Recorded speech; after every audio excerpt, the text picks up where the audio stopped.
Welcome back. Lorrie here on Vancouver Island. And there's just a couple of things I wanted to mention before I get started. So one of them being that, okay, so you can see that I'm back here to one of my flat panels. And obviously it's been painted on before, and actually this is the one my mom, I may have mentioned that my mother lives with my husband and I. So it's Mom and Honey and me, and Mom is 79, just turned 79 in February. And anyway, she comes out after watching the last video, a chain pull attempt that I did on this exact panel, that in the end I just kind of wiped it out. Well, here's the thing with the flat panels. These are for practice, right? So it's going to have to be some kind of a phenomenal something or other for me to actually keep it on one of these panels, because they warp, right? They warp really easily, and while apparently you can straighten them by spraying them and then setting them on something, I just can't be bothered. Really, when I want something that's going to be beautiful and lasting, I want to do it on a canvas, a proper canvas, or I want to do it on a trivet so it turns into a piece of wood so I can turn it into something useful, like a trivet or coasters or whatever, right? Things that people will use. I like that idea. Anyway, so these panels, it's very rarely going to be that I keep one. But anyway, I shall try to refrain from destroying them in front of you. Anyway, and then the other thing, I've been finishing work. I've been resining, and I actually got some of this stuff, this Liquitex high gloss varnish, and I gotta say, I am not impressed. And here's why. I thought it was going to be self-leveling like the resin is, and it's not. It says to put on 2 thin coats, and leave drying time in between, and then put on 1 heavier coat. And I've done that, and I can still see brush marks in it when I tilt it or hold. I mean, you can't from a distance, right? But when I get it up close and I look at it, I can still see brush marks. And I can get brush marks with polyacrylic, or even high gloss Mod Podge for that matter. So I probably won't bother with the expense of this Liquitex again, because why would I?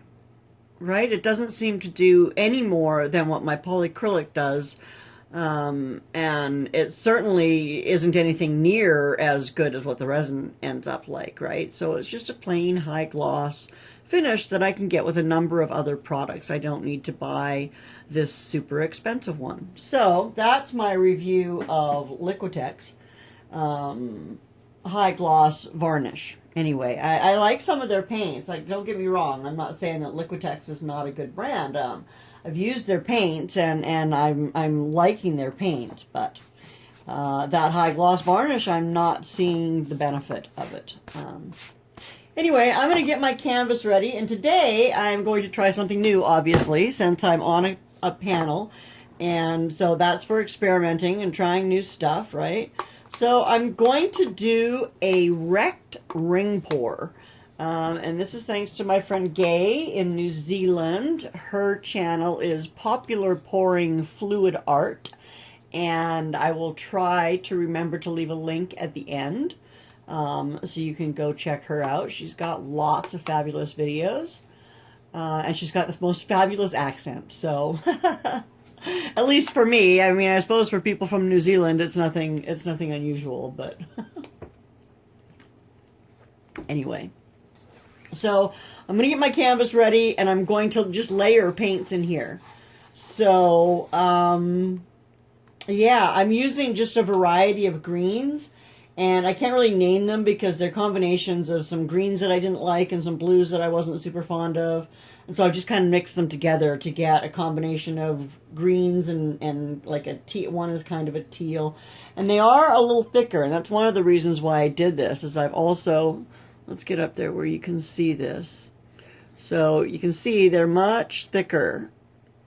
They're actually making a little mound when I drop it in there, and that's because As I may have mentioned before, I was using all my paints for Dutch pours because they were mixed really thin. Well, so what I did was I added a little bit of the pearlescence medium, which gives it that really nice shimmer. And again, I don't know that you can see that on there. But I also mixed it with, and I totally forgot I had this, I have that base accent paint, which is quite thick and doesn't change the color. It's basically a clear paint that you can mix with pigments and stuff. So yeah, so that's what I did, and I'm going to layer it all up here in this cup, and then I'm going to do a spiral pour, which I've never done, or a ring pour, I guess it's called, which I have never done. And then I'm going to apparently wreck it with, I don't know if I'll use one of my little trowels or if I'll just use a little cardboard stick. Anyway, I need to ask you guys what kind of music you like, because it seems like people are dropping off of my videos during the music parts of it. So apparently you're not liking the music stuff and it's not keeping you entranced enough. Or maybe I should just speed it up even more than what I do. Sometimes my hands are moving pretty fast. But anyway, so if that's you, if you're dropping off at about 5 minutes or 3 minutes or whatever, let me know why. I would love to know that. My email is in the description box, and you can always shoot me an email, or I'm all over social media. If you just search for my name, I'm everywhere. Anyway, let's get to painting. Okay, so my board is ready. It's coated in my house paint, and my house paint, in case you're wondering, is just an environmentally friendly, recycled paint.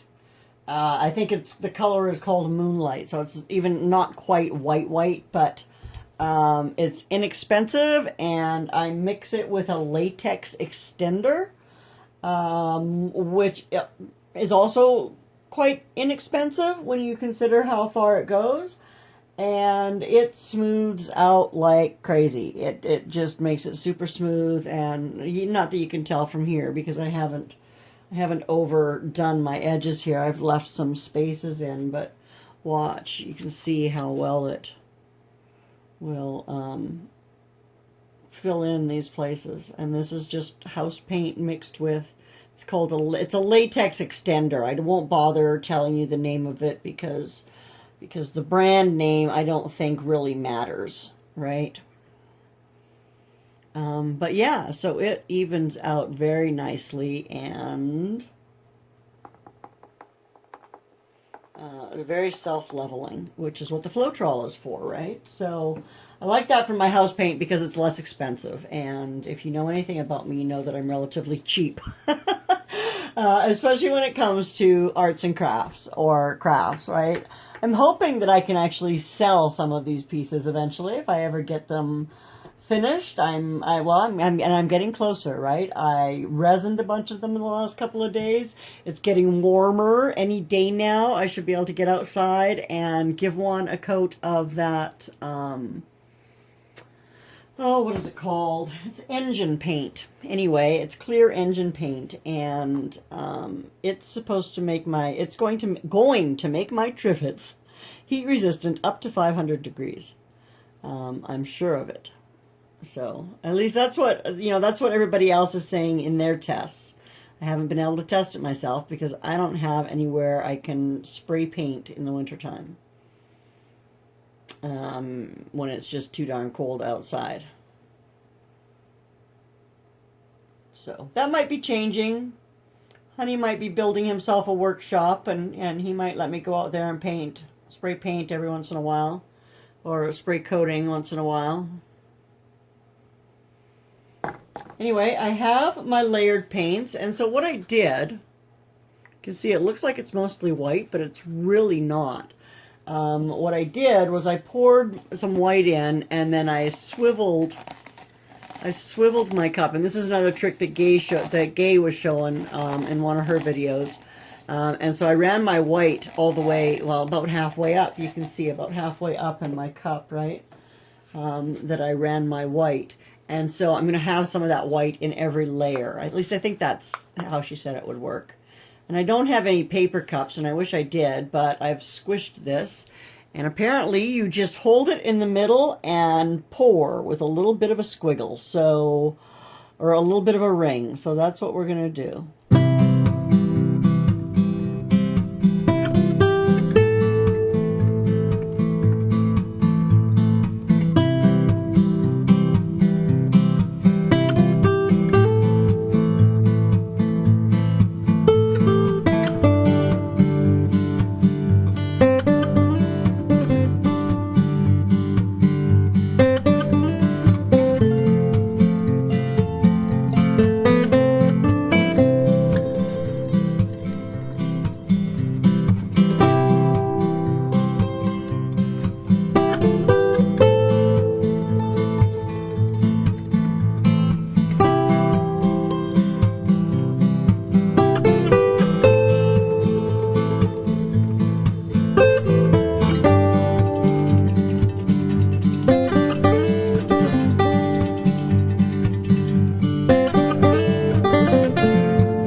Will you look at that? Makes me wish it wasn't a panel. That turned out beautifully. That's the first time I've done a ring pour, and I do love the gradations of color. And I guess it's because I used the thicker paint. It provides that nice separation between the colors. And then my white, just little pops of white and black here and there. Yeah. Anyway, if you like it, give it a thumbs up. If you haven't already, please subscribe. If you can, leave a comment, because all of that stuff will help my page grow.